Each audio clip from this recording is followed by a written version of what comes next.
विलास घुलेंना न्याय मिळू नये यासाठी बऱ्याचशा प्रवृत्ती कामाला लागलेल्या आहेत. कारण की त्याच्यामध्ये काहीतरी डमी लोक उभा करून विलास घुले आणि विलास घुलेचे बंधू असतील किंवा बाकी लोकांवर आरोप प्रत्यारोप करून हे प्रकरण रफादफा करण्याचा प्रयत्न सुरू आहे.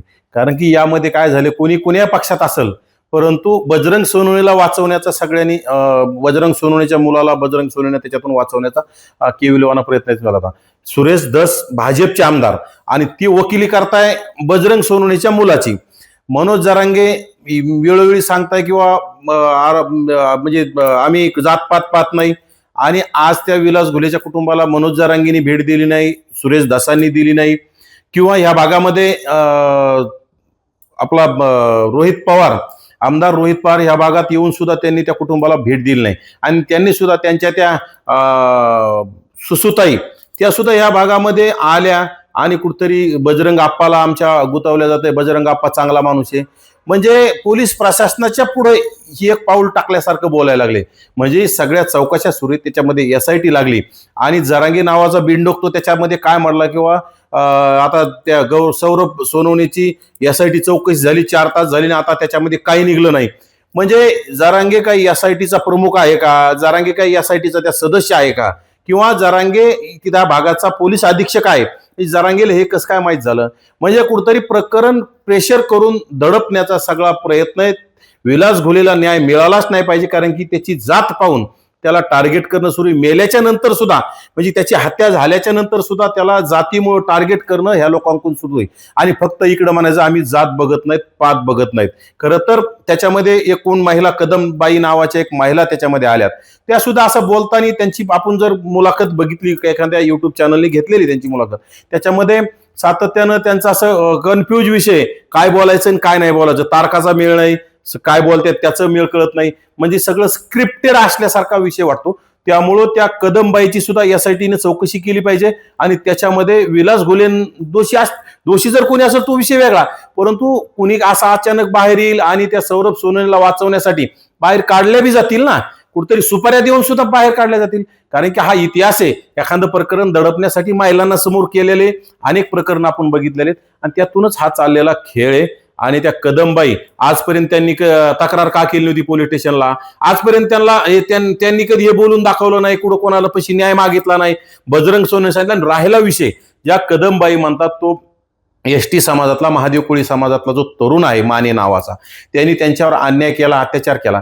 पण मला त्याच्यात हास्यास्पद वाटतं, किंवा मानेचं कुटुंब, मानेचं घर त्या गावामध्ये एक, आणि प्रस्थापित समाजाची महिला, मग ते ठीक आहे, मराठा असो किंवा OBC असो, ST समाजाचं एक घर त्या कुटुंबावर कसा अन्याय करू शकतं, त्या महिलेवर कसा अन्याय करू, याच्यामध्ये थोडं गौड बंगाल वाटतंय.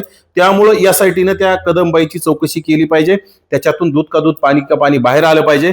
कारण त्या कदमबाई बाहेर आल्यापासून कुठंतरी विलास मानेंनाच बदनाम करण्याचा हेतू, आणि विलास मानेंचा भाऊ जो असं विलास घुले आणि विलास घुलेचा भाऊ रमेश घुले यांना बदनाम करायचं. रमेश घुलेंचे काहीतरी खोट्या नाट्या अगोदर त्यांच्यावर हे केस होत्या, ते केस होत्या, वाल्मिक कराड सोबतचे फोटो. आता फोटो कोणाचे कोणासोबत असतात, जरांगे सोबत अनेक लोकांचे फोटो आहेत, मग जरांगे सोबतचे लोक गुन्हेगार नाहीत का? फोटोचं आणि गुन्हेगारी करण्याचा याचा कुठलाही संबंध नसतो. परंतु आता हे चाललेला खेळखंडोबा आहे. नक्कीच आता हे जात पाहून वाचवण्याचा प्रयत्न आहे. वेळोवेळी जरांगेनी फक्त जरांगे आणि कसं आहे, सौरभ सोनवणे बजरंग सोनवणेचा मुलगा आहे आणि त्यांच्या मालकाच्या पक्षाचा खासदार आहे. कारण की जरांगेचे मालक पूर्वीपासून शरद पवार आहेत, सुसुताई आहेत, रोहित पवार आहे, आणि त्यांच्या पक्षाचा खासदार आहे. मग त्याला ते वरून आदेशच आले असते ना वाचवण्यासाठी. म्हणजे हे सगळं स्क्रिप्टेड चाललंय. सगळ्यांनी सारखं बोलायचं, इकडं सुप्रकाश सोळंके शब्द काढायला तयार नाही, इकडं पंडित शब्द काढायला तयार नाहीत, आणि सुरेश धसांना तर घाई झाली सौरभ सोनवणेला क्लीन चिट देण्याची. कारण की हे कुठतरी प्रकरण सगळ्यांनी मिळून घुलेलाच बदनाम करायचं आणि प्रकरण संपून सौरभ सोनवणेला वाचवण्याचा सगळा प्रयत्न आहे. आणि विशेषतः जर सौरभ सोनवणे याच्यामध्ये नसता तर बजरंग सोनवणेने मुख्यमंत्र्याची भेट घेण्याची घाई केली नसती. आणि बजरंग सोनवणे सुद्धा सातत्यानं कुठतरी या लोकांच्या सहकार्यानं आम्ही निर्दोष आहोत सांगण्याचा केविलवाना प्रयत्न करतात. परंतु SITचा काय अहवाल बाहेर येतोय त्यानंतर ते दोषी आहेत का निर्दोष आहेत हे सांगणं आपल्याला कळलं. परंतु त्याच्या अगोदरच जरांगे असतील, धस असतील, हे लोक जर अगोदरच निकाल देत असतील तर हे काही न्यायाधीश नाहीत, हे काही एसआयटीचे प्रमुख नाहीत, हे किंवा पोलीस अधीक्षक नाहीत. त्यामुळे हे लोकांनी याच्यात, तुम्हाला जर घुले कुटुंबियाला न्याय द्यायचा नसेल, घुले कुटुंबियांना सांत्वन करायचं नसेल, तर कमीत कमी त्याच्यामध्ये त्यांची बदनामी करणं तरी तुम्ही थांबवा आणि कुठतरी चुकीचे लोक याच्यामध्ये समोर आणून कुठतरी बदनामी करण्याचं षडयंत्र थांबवलं पाहिजे याच्यामध्ये.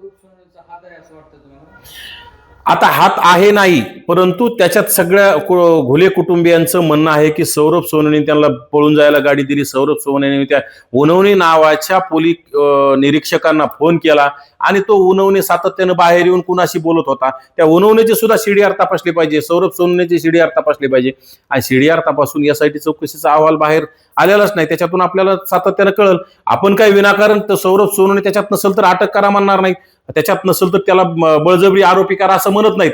परंतु तिथली जी माहिती स्थानिक लोकांकडून चर्चा अशी की 100% सौरभ सोनवणे त्याच्यामध्ये आहे आणि त्याला वाचवण्यासाठी हे सगळ्या लोकांचं प्रेशर आहे. आणि त्या ह्या प्रेशरमुळं कुठतरी बजरंग सोनवणे सुद्धा भाजपमध्ये जाण्याचे चिन्ह आहेत, कारण की स्वतःच्या मुलाला वाचवण्यासाठी भाजपमध्ये जाण्यासाठी मुख्यमंत्र्याला त्यांनी भेट घेतली आणि स्वतःच्या मुलाला वाचवा असं त्यांनी विनंती करण्याचं काम केलेलं आहे.